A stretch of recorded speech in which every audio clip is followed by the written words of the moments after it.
Welcome back, ladies and gentlemen, to my top 100 games of all time. We're down to the last 25 games. Woo! Let's jump right into it, guys. And I make sure you guys go ahead and comment in the section below because you guys can win an Amazon, PlayStation, or Xbox Live gift card. If you guys haven't done it so far, go ahead and let me know which gift card you would like to win, and let me know what top 10, what 50, what 100 list you want to see from me, Biki, with the Untitled Game Show. And if you guys also want to see behind the scenes information about making this list, make sure you guys watch the Untitled Game Show on Monday. Let's jump right into it. Number 25 is Killzone 3.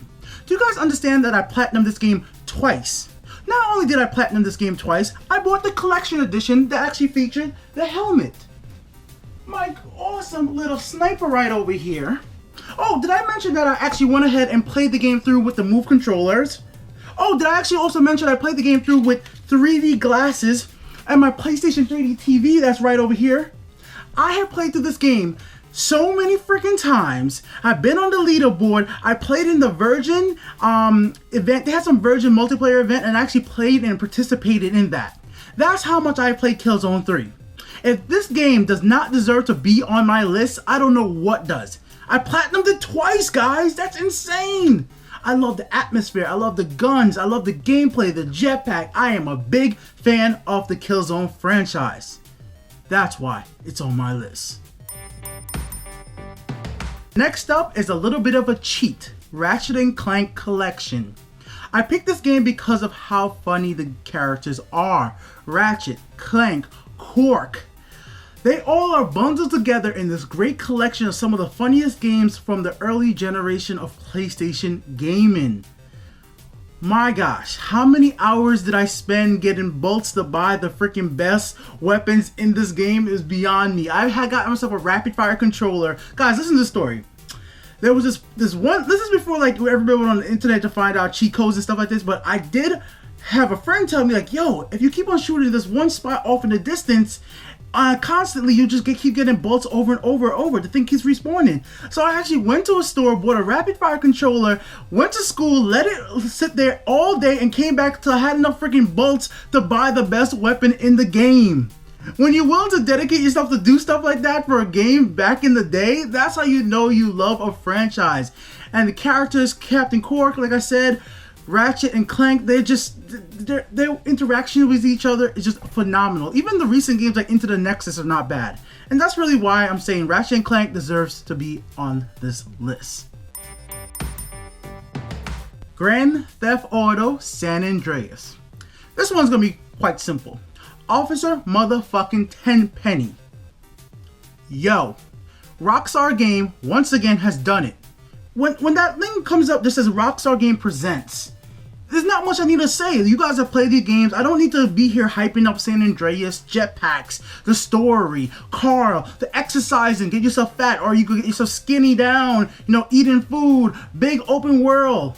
Like, I don't need to explain it. Grand Theft Auto is gonna have to be on my list, and San Andreas has to be there because Officer motherfucking Tenpenny. Great character in video games. Nico, my cousin! Yes, guys, Grand Theft Auto 4, another game presented by Rockstar. If there's any developer and publisher that's just always puts out excellent games, it's Rockstar. It's hard for me not to just praise what they did with Grand Theft Auto 4. I love Nico Bellic as a character, and I know how some people hate him. For me, he was an excellent character. I kill people. I want Grand Theft Auto 4 remade. I know it's not gonna happen because Nico Bellic and his cousin Roman, the actors behind, you know, the games, had some problems with Rockstar and how much money they got paid, and that's a whole entire drama right there in the video game industry. So we'll probably never see them show up again in like any games with new voice acting. But man, I would love to play Grand Theft Auto 4 remastered with some of the mechanics from Grand Theft Auto 5. Just my own personal opinion right there, guys. Let's keep it moving. Hey, what's up everyone? Be here with the UntitledGameShow.com with a quick little how-to. This will be for 3-3, the Old King Boss. If you're starting off here, make sure you use Second Chance. It'll give you an extra chance in case you do die. And go ahead into your menus, make sure you have your health and every other equipment that you might need equipped. Next up, you're going to need to line yourself up right beside the doorway and wait for your opponent to show up. Once they step through, you'll be able to see them and go for a backstab or hit them with a heavy weapon. They'll go down pretty quickly. If you use a dagger or faster weapon, you will be able to get a backstab right away and keep your opponent on the guard, as I did with this guy right here. He was never ready for me and never had a chance to actually fight back. And even if they run away, keep at it, because they already lost health. They're basically going to be scared and going to try to heal themselves like this guy just did right here. And I took advantage of it, gave him a backstab, and that was basically it. After doing this for a few times, I got really used to it, and it's an easy way to get some EXP and have some fun. Super Mario Galaxy. This game was an evolution in the Mario titles because it showed something real special. Is that Mario can reinvent itself and still feel core to what made the franchise great. Adding new characters like Rosalina, taking Mario into space, and even featuring stuff like motion controls for the system Wii, which really needed a game to actually highlight why it was so great. It showed off why the Wii was a great system and motion controls were something special, but keeping the feel of Mario. And all that felt special, all that felt new, and it was like when the first time I played Mario 64 compared to playing Mario on the Super Nintendo. It was a brand new, it was awesome, and it was all around excellent. I think Super Mario Galaxy is one of the better games ever made, and I definitely think this is going to be one of those classic games people are going to be talking around for a long time to come, and that's why it's on my list. Dark Souls. This one's real special for me, guys. Not only did I think I prepared myself to die after playing Demon Souls and realized I wasn't ready once I got up to the Asylum Demon and got my ass smacked, it got me to do something I never did in gaming before. Talk cross-platform between two gamers playing the same game. My friend at the time, Killer Snake, didn't have a PlayStation 3. He only had an Xbox 360, but he kept on seeing me and Jack keep playing Dark Souls. So he decided to pick up the game on Xbox 360 and hit us all up on Skype.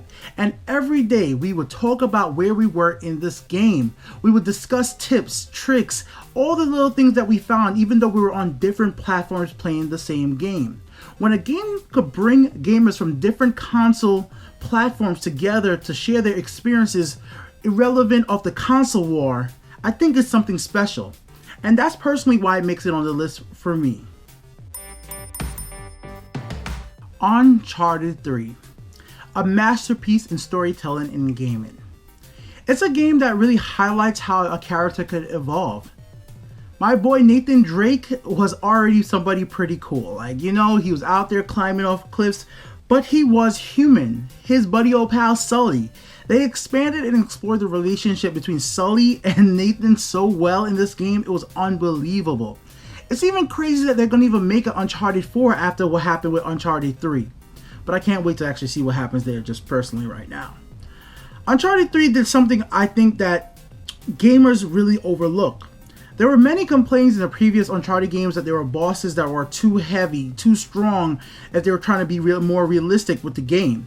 So Uncharted actually had the ending of the game remove some of the bigger boss type battle situations and just came down to more of a personal ending to the game. And I actually did really appreciate that. And I never really heard too many gamers actually highlighting that fact, that they took the criticism and actually made the game better. There's only one reason why this game is not higher on my list. It's just the multiplayer. As a big fan of the Uncharted multiplayer, the multiplayer Uncharted 3 just wasn't on the same level as the other Uncharted game. But it still deserves to be on my list, just because of the story mode. Last of Us Remastered. They took a 10 out of 10 game and remastered it and made it better. How did they do this? It blows my mind that sometimes the developers could really just pack together the DLC, up the frame rate, smooth out online connectivity issues, and just make a game even better than it already was on the platform that it was great on, which was the PlayStation 3. Naughty Dog did a great job with Last of Us Remastered, and it deserves that 10 out of 10 reviews that it's been getting. Last of Us is a game that you need to go buy a PlayStation 4 or a PlayStation 3 and play it. If you only got a Wii U, a 3DS, or Xbox platform system, you need to play Last of Us. You are missing out on one of the best games for gamers. Play this game.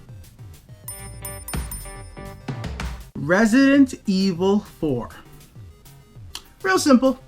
I owned this game 3 times. GameCube, PlayStation 2, and on Wii. I would buy this game again right now if it came out on the PlayStation 4 remastered and looked even better. Or I just would. I love this game. It's the definitive Resident Evil title. Leon S. Kennedy's son. You guys heard me say it before with Resident Evil 2. They took my boy Leon and made him even greater. It's the best Resident Evil game. That's it. It just is. Play it. Do it. Like, go to a store, stop this video, go play Resident Evil 4. If you like scary games and you like action horror games, well, play Resident Evil 4. It's the best Resident Evil. What are you still doing here? Go play Resident Evil 4. Just go do it. Bye. And here's where the list just keeps getting fun. The best of the best. The best GTA, Grand Theft Auto 5. I don't want to hear it. It's the best. It's the most refined Grand Theft Auto game that has ever been released. I love San Andreas. I love Vice City. I love 4, but GTA 5 takes it to another level, letting you control not 1 but 3 characters, and they each have their own personalities. The game has multiple endings, and I know so many of you people watching this video have not finished Grand Theft Auto 4. You need to go Grand Theft Auto 5. You need to go finish this game and pick an ending yourself, because the endings are actually important. But that's not all. Then they have this thing called Grand Theft Auto Online, which is free. What in the world? Look at the amazing. There's people who became millionaires off of YouTube just playing Grand Theft Auto Online videos. Grand Theft Auto Online, along with Grand Theft Auto 5, has become one of the biggest sensation in gaming ever. Look how many YouTube videos on YouTube are just GTA videos of this game. It's amazing how great this game has done for the gaming industry, and that's why it's on my list. MGS5. There's a real specific reason why this game has made it on this list so high. Even though it's a 2015 recent entry, this game actually incorporates mechanics that made it a lot easier for more players to get into this franchise. It is the last game for the Metal Gear Solid franchise that's being made by Kojima, the architect of the Metal Gear Solid franchise. This game would actually be higher on the list if it just had more cutscenes and more of the crazy, bombastic 20-30 minute cutscenes from the past Metal Gears that I love. But when it comes down to pure gameplay mechanics, MGS5 is the most refined Metal Gear when it comes to gameplay. And that's why it's on this list. MGS4. 10 out of 10 all over the place. Yes, I know I just said that MGS5 was the most refined gameplay mechanics for Metal Gear games, and I'm not going to take that back. But I did mention that the crazy 20 to 30 minute cutscenes is what I'm coming in from Kojima in Metal Gear games for, and Kojima sure as hell delivered in MGS4.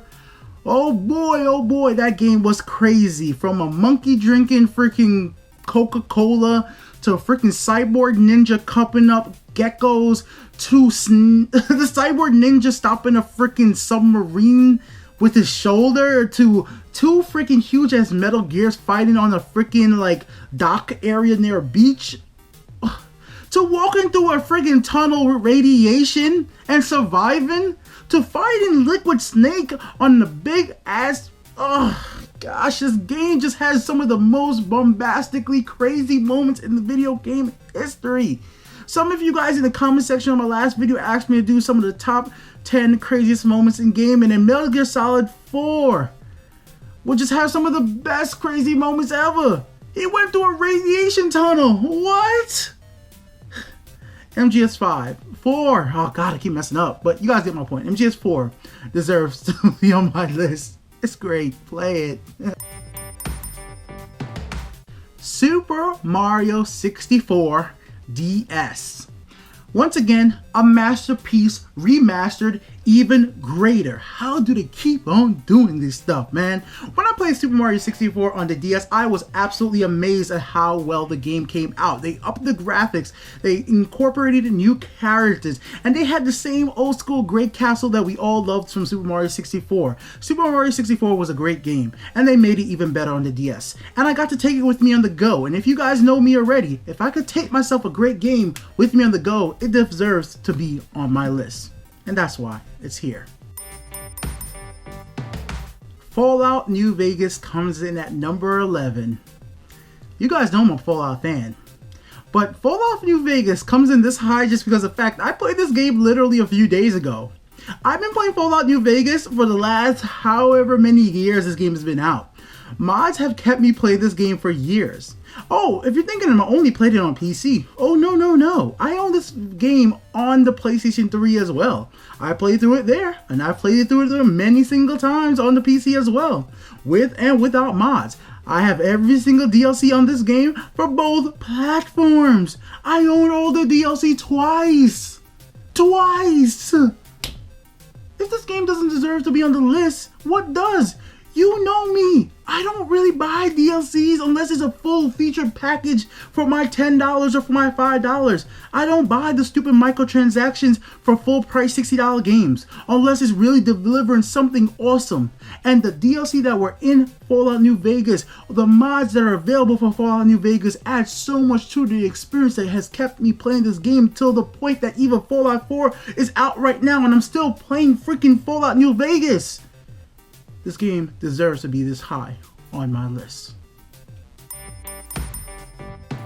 And here we are at the top 10, featuring God of War Saga. Why this game is on my list? It collects some of the greatest freaking video games ever made. Things like God of War 2, which I still have the freaking game for, sitting right here with both discs. I still have God of War 3, but God of War Saga collects Ghost of Sparta, Chains of Olympus, 3, and all the other excellent God of War games in one excellent package.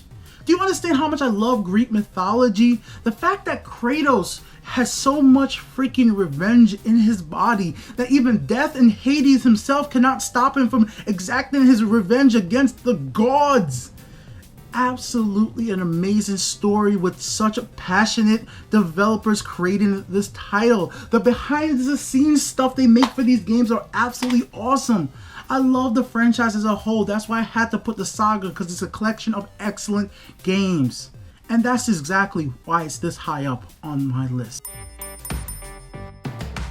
Pokemon X and Y. Don't ask why, I'll show you why. 1,299 hours and 29 minutes played. I have played this game 1,193 times, average play times 1 hour. This is, did I just mention this is only Pokemon Y? This doesn't include X. Combine both games across all the DLCs that I've played these games on, it's over 2,000 hours played. Pokemon X and Y is the definitive Pokemon titles. It refined the system amazingly. Great online, great graphics, great sounds. Made the game a lot simpler and easier to pick up than other franchises in the past. It is the definitive Pokemon title for anybody who just wants to jump in and learn Pokemon.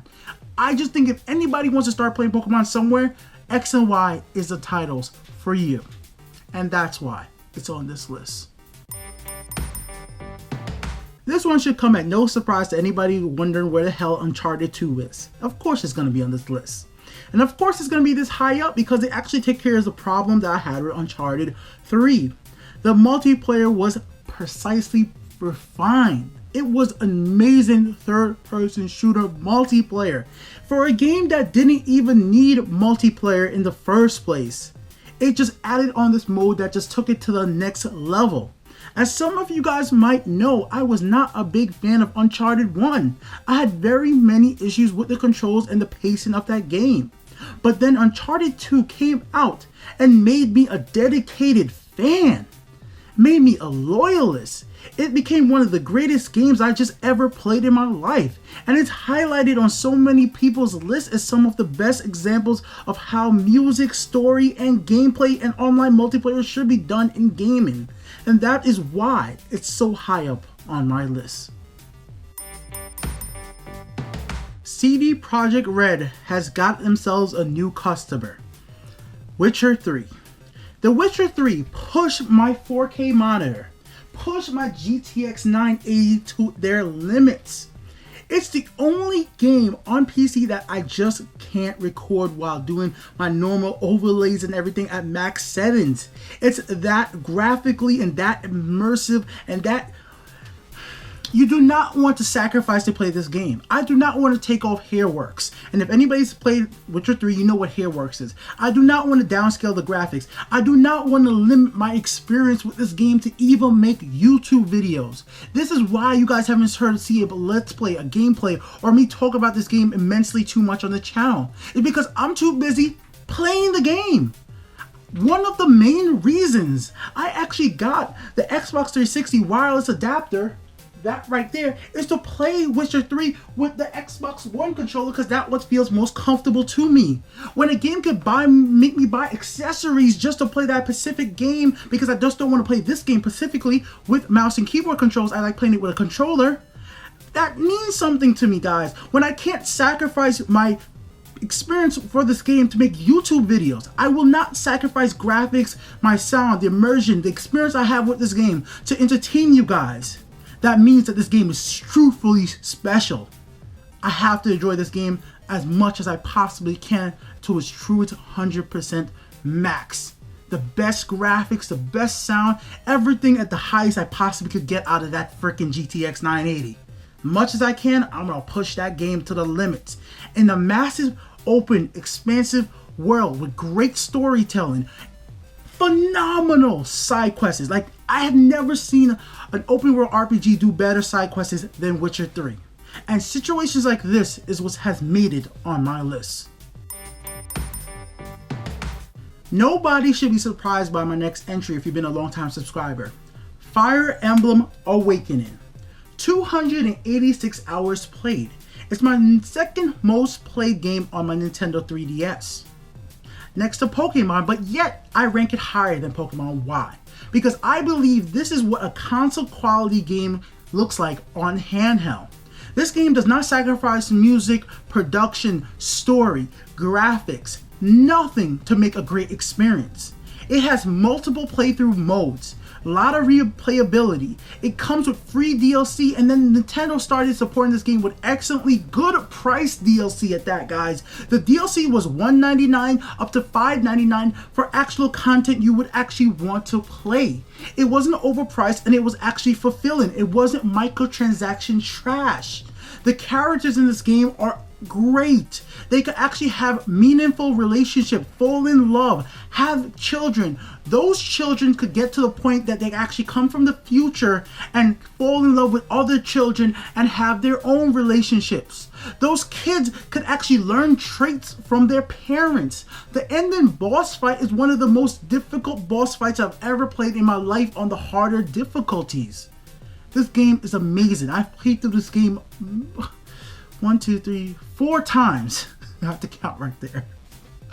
I love it. If this thing had freaking achievements, I would have platinumed this thing 4 times. It's the best Fire Emblem game ever.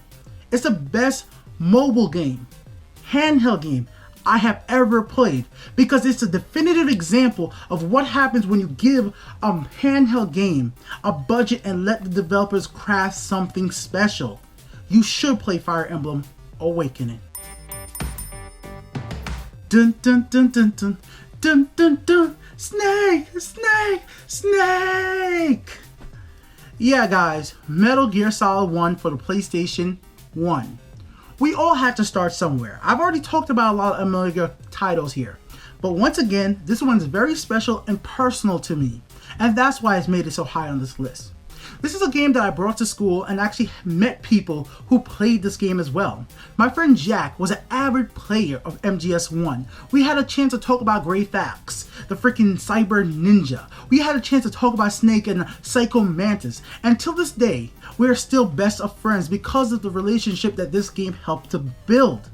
Our relationship comes from the love of video game. And if there's any freaking game that's the definition of why we became best friends, is MGS1. And that's why it's special to me and made it so high on this list. Shout out to you, Jack. The Legend of Zelda Twilight Princess. Forget the haters. This game is a masterpiece. 10 out of 10. The music, the graphics, the fact that they even had motion controls when it went over to the Wii version that I enjoyed. This was something amazing to me. They introduced a new character named Midna, which was a strong female character with a darker, a more intimidating personality that was different than the other characters in the Legend of Zelda universe. The fact that Wolf was actually transformed into a beast that was able to control and was something different than to the Ocarina of Time and Wind Waker style of gameplay. It didn't hide itself behind trying to be cute and family friendly. It was an aggressive new take for Zelda. And that's why Legend of Zelda Twilight Princess has made it on my list. Need for Speed Hot Pursuit. If you're confused and surprised to see this game here, well, welcome to my channel because you must be a new subscriber. Because if you know me for a long time, my favorite type of games are not first-person shooters, it ain't RPGs, it's racing games. And this to me is a definitive example of what an arcade-style racer should be. Great music, great gameplay, controls of the cars were absolutely exactly what I wanted, exotic and fast cars, and the online was perfectly done, amazing. When I say this, guys, if you could get an arcade style racer to have an online system that I enjoy immensely, it will take your game to another level.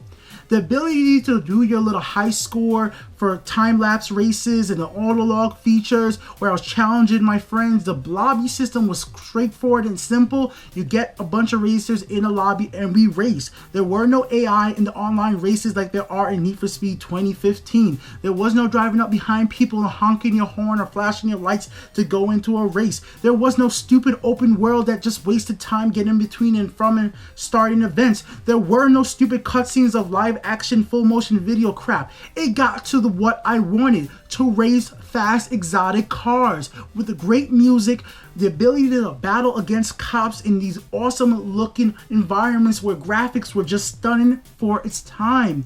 This is an example of what I think all games should be when it comes to arcade style racer. Get the person driving a car as fast as possible and get the online system done right. Let the people who just want to race cars against other people race cars against other people. Let the people who want to fight in battle please do their thing. The open world RPG mechanics of racers are not always what we need. Sometimes a simpler take on racing games is what we need. Let the person drive their car and enjoy the game mechanics and the music for what they are.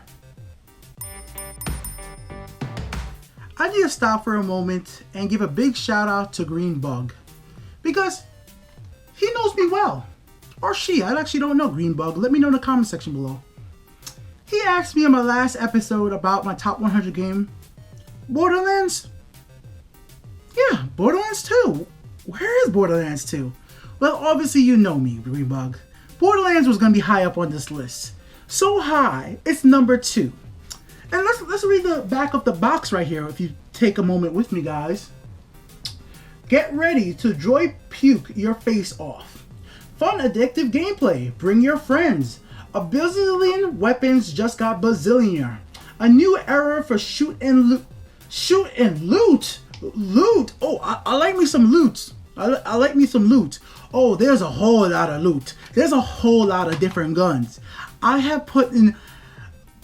This channel is where it's at today because of Borderlands 2.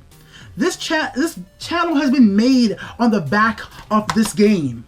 I have owned this game more times than I want to admit. This is just a PlayStation 3 version. This game is why I have every other Borderlands game. Borderlands 2 is the definitive co-op experience. Get 4 people together, jump into a game, and have fun. You're not having fun playing Borderlands with friends. And if you're playing Borderlands by yourself, you're playing it wrong, bruh. You're playing it wrong, or you're me. Because I'll even play it by myself when I got nobody. When everybody's at work, I'll play it by myself. So I'm playing it wrong when I'm playing it by myself. I'm just gonna admit it right there. But my God, Killer Snake, Jack, Jem, every friend I know plays this game. They all play it. It helped me meet people like Better Get Dave. Shout out to you, one of my great supporters on the channel. It helped me meet so many of you guys there in the community. I used to do community level and events where we used to take gamers who are lower level and boost them up to level 20, help them, give them rare weapons, give them items. The community around this game is one of the best. Oh, did I mention something else too? Add-on content. Some of the best expansion DLC I've ever seen. And I just won't call it regular, like just regular DLC, because it's more of expansion. Because when these things come out, they add a whole entire new environment, new weapons, more true content. It wasn't bullshit little $5 horse armor or any other little costume change. It was real content added to this game. I own the Game of the Year edition. I own this edition. I own it on the PC. I own this game on the PS4 and the Handsome Jack collection. I am a Borderlands loyalist. Gearbox has made a convert of me. This is one of the best games ever made. And I seriously mean that. The Borderlands 2 is one of the best games ever made. It's a game that I think everybody should have the opportunity to play with some friends. Play split screen co-op with your girlfriend, boyfriend, your mom, your pop, your aunt, your uncle. Play this game.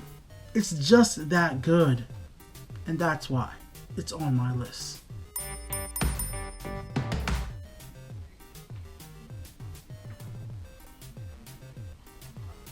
Oh, I gotta put it back. It's not Fallout freaking 4. It's Fallout 3. As much as I would love to conclude Fallout 4 on this list, I can't. It's justifiably I can't. I've only put 10 hours into the PC version and 9 hours into the PlayStation 3 version. That's 19 hours together. That's enough time to give that game a full review. But Fallout 3, oh, I put my time in. I put my heart and soul into this game.